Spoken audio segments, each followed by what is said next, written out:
ওমানের মাস্কাটের বদলে ইরান যুক্তরাষ্ট্র পরবর্তী বৈঠক ইতালির রোমে অনুষ্ঠিত হবে।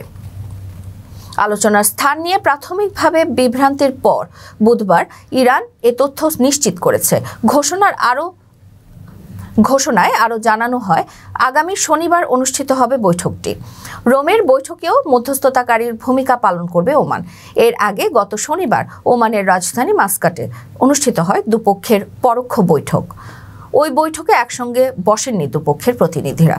আলাদা দুটি কক্ষে বসে পরোক্ষভাবে আলোচনা করেন তারা। দ্বিতীয় দফার বৈঠকের ভেন্যু নিয়ে বিভ্রান্ত পিছু ছাড়ছিল না।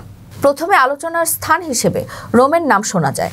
ইতালীয় কর্তৃপক্ষ নিশ্চিত করে সে তথ্য, কিন্তু পরদিন মঙ্গলবার ইরান জানায় ওমানেই অনুষ্ঠিত হতে যাচ্ছে দ্বিতীয় দফার বৈঠক। এর বৈঠকের স্থান নিয়ে নানা জল্পনা কল্পনার পর বুধবার তেহরানের তরফে নিশ্চিত করা হয় শনিবার রোমেই আলোচনার টেবিলে বসতে যাচ্ছেন ইরানি ও মার্কিন প্রতিনিধিরা। এদিকে যুক্তরাষ্ট্রের প্রেসিডেন্ট ডোনাল্ড ট্রাম্পের বিশেষ দূত স্টিভ উইটকফ বলেছেন, ওয়াশিংটনের সঙ্গে চুক্তি করতে চাইলে তেহরানকে অবশ্যই তার ইউরেনিয়াম সমৃদ্ধকরণ সহ পারমাণবিক কর্মসূচি সম্পূর্ণ বাতিল করতে হবে।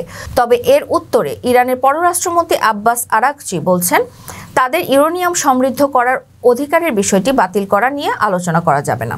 উইটকফের মন্তব্য তার আগের দিন করা মন্তব্যের সঙ্গে সাংঘর্ষিক। কারণ উইটকফ আগের দিন বলেছিলেন, ইরান শক্তি উৎপাদনের জন্য যদি খুব কম পরিমাণে ইউরেনিয়াম সমৃদ্ধ করে তাহলে তাতে যুক্তরাষ্ট্রের আপত্তি থাকবে না।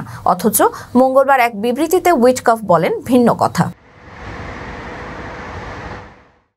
রেমিটেন্স যোদ্ধাদের ঢাকায় বিশেষ ছাড়ে রেডি ফ্ল্যাট দিচ্ছে শতভাগ বিশ্বস্ত ও নির্ভরযোগ্য প্রতিষ্ঠান প্রবাসীর সিটি।